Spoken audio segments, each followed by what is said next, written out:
आइए हम लोग अगला सवाल देखते हैं। विज्ञान की 3 कक्षाएं ए, बी और सी जीव विज्ञान की परीक्षा देती है। कक्षा ए का औसत अंक 83 है, कक्षा बी का औसत अंक 76 है, कक्षा सी का औसत अंक 85 है, कक्षा ए और बी का औसत अंक 79 है और कक्षा बी और सी का औसत अंक 81 है। कक्षा ए, बी और सी के औसत अंक कितने हैं, एवरेज कितना है ये बताना है तीनों का मिला के।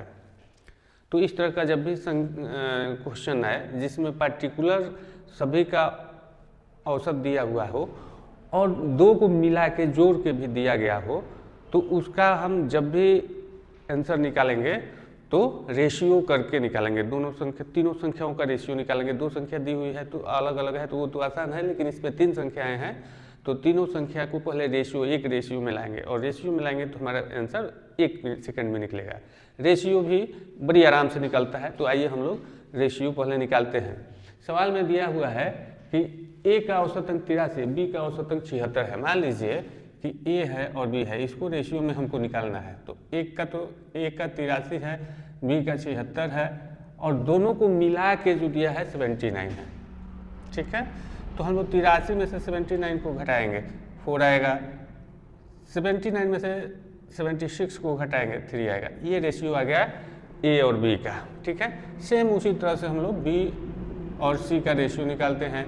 तो बी का तो 76 ही है, 85 है सी का, तो 76 इधर हो गया, 85 हो गया और बी और सी का औसत अंक कितना दिया है 81, तो हम लोग का यहाँ आ जाएगा 81। फिर माइनस हम लोग करके देखते हैं कितना आता है। 81 में से 76 जाएगा 5 आएगा और 85 में से 81 जाएगा 4 आएगा। ये रेशियो आ गया बी और सी का। तो हमारा ए और बी और सी का रेशियो कितना होगा, A ratio B ratio C equal to 3:4:5 आ गया। ठीक है, अब ये रेशियो आ गया। अब हम लोग इसमें संख्या जो कॉमन फैक्टर होता है किसी भी रेशियो में उसको पुट करते हैं। मान लीजिए कि ए है, ए का है 3x, बी का 4x और सी का 5x है। तो हमारा कुल संख्या कितना होगा जी, तो ये आ जाएगा कि ए प्लस बी प्लस सी और बटा में चूंकि ये तो फैक्टर है, इसको जोड़ के हम लोग भाग देंगे तो ये कुल का रेशियो आ जाएगा, यानी 12 से हम लोग को भाग देना है।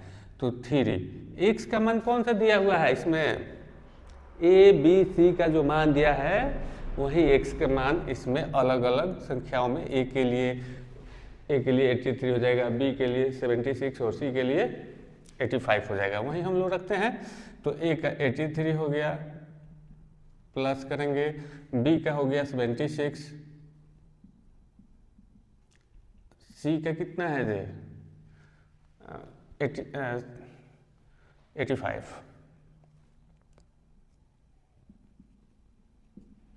और बटा में हो गया 12।